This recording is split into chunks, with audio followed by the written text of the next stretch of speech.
তুমি যে বললে হ্যাপি নিউ ইয়ার, শুভ দিন, বলো জানুয়ারির 1 তারিখে, 1 জানুয়ারিতে কি করলেন আছে? কেন তুমি হ্যাপি নিউ ইয়ার বললে? এটা শিরক কিনা?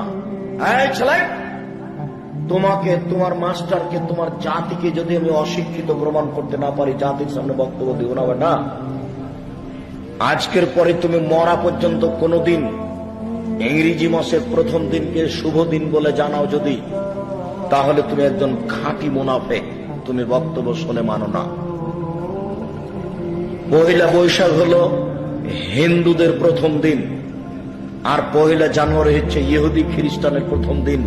বলো তোমার খুশি হলো কেন? শোনো, মানুষ হও, পশু হয়েও না, মানুষ হও, পশু হয়েও না।